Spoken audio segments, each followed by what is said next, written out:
দর্শক একটা ভিডিও দেখেন। অনেক উপদেষ্টা সেফ এক্সিট নেওয়ার চিন্তা করছেন। আমরা দেশবাসীকে আহ্বান জানাবো, উপদেষ্টাদেরকে আহ্বান জানাবো যে সেফ এক্সিট নেওয়ার আগে সম্পদের হিসাব বিবরণী দিন। জনগণের বিষয়টা হচ্ছে ইউনূস সরকারের আজকে আর কালকেই এত শেষ দিন। রবিবার আজকে, কালকে সোমবার, কালকে শপথ এমপিদের, আর মঙ্গলবার ওই সংসদ প্লাজাতেই আবার নতুন মন্ত্রিসভার শপথ অনুষ্ঠান। তো সেই হিসেবে ধারণা করা যায় যে এই ইউনূস সরকারের আয়ু আছে আর দুদিন। ইউনূস সরকারের পরিণতি কি হবে? ইউনূস সরকারের পরিণতি কি হবে? কালকে একটা রাতে বলা হচ্ছিল যে ফয়েজ আহমেদ তৈয়ব, আইটির দায়িত্বপ্রাপ্ত বিশেষ সহকারী ফয়েজ আহমেদ তৈয়ব, তিনি পালিয়ে গেছেন। পরে ফয়েজ আহমেদ তৈয়ব বলেছেন যে না, নেদারল্যান্ডে তিনি তার পরিবারের কাছে চলে গেছেন, যেহেতু দায়িত্ব শেষ তিনি আগেই করেছেন। যাক, এটা নিয়ে একটা মানে হাইপ তোলার চেষ্টা করেছেন। সত্য মিথ্যা কি আছে জানি না। আবার অনেকে বলছেন যে অনেকে পাসপোর্ট এক সপ্তাহ আগেই সারেন্ডার করছে, অনেকে ছুটি নিয়ে চলে গেছেন, কেউ কেউ বলছেন যে উপদেষ্টাদের অনেকেই পালাবেন। আসিফ মাহমুদ সজীব ভুঁইয়া বলছেন যে ছায়া সরকার গঠন হবে।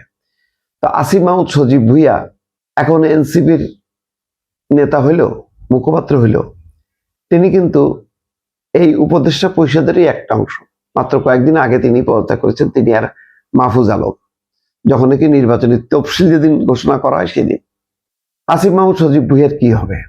সরকারের বেশ কিছু উপদেষ্টাদের মধ্যে একটা বিভাজন ছিল, যেটা রাজনৈতিক দলগুলো প্রকাশ করেছে। জামাত ইসলাম বলছে যে তাদের কাছে 5 জনের একটা তালিকা আছে, সেই তালিকা তারা প্রকাশ করতে চায়, অনেকবার প্রকাশ করার হুমকিও দিয়েছেন এবং ডক্টর মোহাম্মদ ইউনূসের কাছে জমাও দিয়েছেন।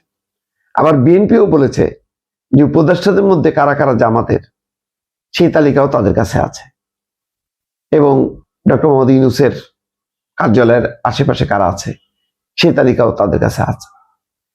এখন সব মিলায় একটা চাপের মধ্যে তো পড়বি নিঃসন্দেহে।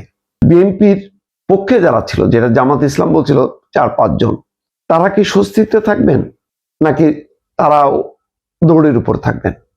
কোন কোন উপদেষ্টা বলেছেন, যখন নাকি এনসিপির নাহিদ ইসলাম তারা বলেছেন যে উপদেষ্টারা বিদেশে পালাবেন এরকম, তখন অনেকে বলেছেন যে বিদেশে পালানোর জায়গা নেই।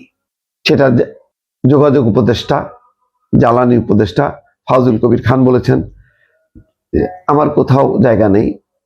তারপরে আরো ওয়াহিদুদ্দিন মাহমুদ তিনিও বলেছেন, তারপরে অর্থ উপদেষ্টা তিনিও বলেছেন যে তারা পালাবেন না।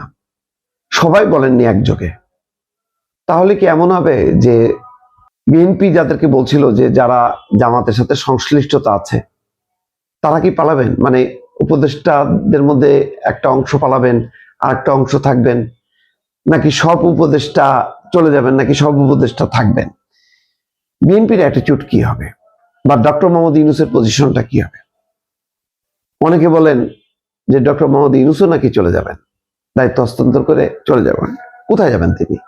ইউরোপের ফ্রান্সে নাকি আমেরিকায়, কোন দেশে? সেটা নিয়েও কিন্তু বিস্তর গবেষণা আছে। আমার যেটা ক্ষুদ্র জ্ঞানে আমার ধারণা যে মঈনুদ্দিন ফখরুদ্দিন অর্থাৎ ফখরুদ্দিন সরকার, অন-11 সরকার একটা দায় মুক্তি পেয়েছিল। ওই সরকারের বিরুদ্ধে কিন্তু প্রচন্ড ক্ষোভ ছিল আওয়ামী লীগের, শেখ হাসিনার। মঈনুদ্দিন সেনাপ্রধান সহ এবং সেনাবাহিনীর বেশ কিছু জেনারেল যারা ডিজিএফআই এর দায়িত্বে ছিলেন, মনে আছে নিশ্চয়ই, আমি সবার নাম এখন এই মুহূর্তে মনে করতে পারছি না। তাদের যে চোটপাট দাপট ছিল, তারা রাজনৈতিক দলগুলোকে ভেঙেছে, তাদেরকে দিয়ে সংস্কার করিয়েছে, প্রচন্ড চাপের মধ্যে রেখেছে। তারা সবাই চলে গেছে, ফখরুদ্দিনও চলে গেছে, মঈনুদ্দিনও চলে গেছে, এমনকি খালেদা জিয়ার আত্মীয় জেনারেল, যিনি পরে জাতীয় পার্টিতে যোগ দিয়েছেন এবং এমপি হিসেবে নির্বাচিতও হয়েছেন। সেই জেনারেলও কিন্তু এখনো হয়তো আছে দেশে। তো সব মিলায় তখন আওয়ামী লীগও দায় মুক্তি দিয়েছিল। মানে আওয়ামী লীগের অনেক নেতা, সিনিয়র নেতা মহিউদ্দিন খান আলমগীর সহ অনেকেই ক্ষোভ প্রকাশ করছিল যে তাদের বিরুদ্ধে অ্যাকশন নেওয়ার জন্য, কিন্তু কোনো অ্যাকশন নেয়নি। হয়তো এটা একটা আন্ডারস্ট্যান্ডিং ছিল, সেই কারণে নেয়নি।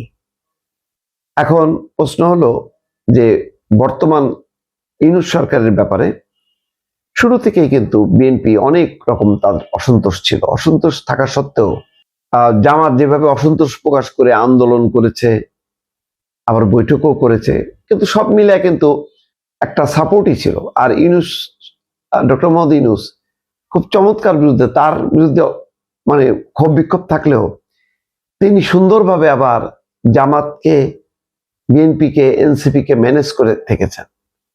কিন্তু তাদের ব্যাপারে ক্ষোভ ছিল, অভিযোগ ছিল, কিন্তু সেইগুলো কিন্তু খুব একটা আমলে নেয়নি। ডক্টর মোহাম্মদ ইউনূস আমলে নেননি, তিনি সবার সঙ্গে ম্যানেজ করে চলে যাচ্ছেন। এবং উপদেষ্টাদের ব্যাপারে ওই যে একটা অংশ বিএনপি, একটা অংশ জামাত, এইরকম অবস্থান সত্ত্বেও মোটামুটি সবাই কিন্তু শেষ পর্যন্ত নিরাপদই থেকেছেন। তীব্র পরিস্থিতি, খারাপ পরিস্থিতি আর হয়নি। এবং এই নির্বাচনে এরকম ভূমিধস বিজয়ের পর বিএনপি কারোর বিরুদ্ধে কোনো অ্যাকশন নেবে বা প্রতিহিংসামূলক কোনো অবস্থান নেবে ইউনূস সরকারের বিরুদ্ধে, সেটা আমার মনে হয় না। বলা যায় যে বিএনপি একমাত্র দল ইউনূস সরকারকে, মানে দেরিতে নির্বাচন হওয়ার জন্য বিএনপি ক্ষতিগ্রস্ত হয়েছে সত্য, কিন্তু প্রোটেকশনটা কিন্তু বিএনপি দিয়ে গেছে। যেখানে জামাত, এনসিপি মানে সরকারের সুবিধা নিয়েও, সরকারকে ব্যবহার করেও বলা যায় যে মানে তারা তাদের ক্ষমতা খাটিয়েছে, সেখানে বিএনপি ক্ষমতা না খাটালেও বিএনপি কিন্তু ক্ষুব্ধ হয়েছে, দুঃখিত হয়েছে, কিন্তু চূড়ান্তভাবে ইউনূস সরকারের প্রতি অনাস্থা জ্ঞাপন করেনি, বরং আস্থায় রেখেই কিন্তু শেষ পর্যন্ত বিএনপি সময়টা পার করেছে এবং নির্বাচন পর্যন্ত অপেক্ষা করেছে। এখন নির্বাচনের পর আমার ধারণা যে শেখ হাসিনার সরকার যেমন ফখরুদ্দিন সরকারকে প্রোটেকশন দিয়েছে, বিএনপি সরকারও ইউনূস সরকার, ডক্টর মোহাম্মদ ইউনূস এবং তার উপদেষ্টা পরিষদের সদস্যদেরকে প্রোটেকশন দেবে। তবে কোন কোন উপদেষ্টা যারা কিছুদিন আগে পদত্যাগ করেছেন, যেমন আসিফ মাহমুদ সজীব ভুঁইয়া, তার ভাগ্যে কি আছে দর্শক, এটা ঠিক আমি বলতে পারছি না দর্শক।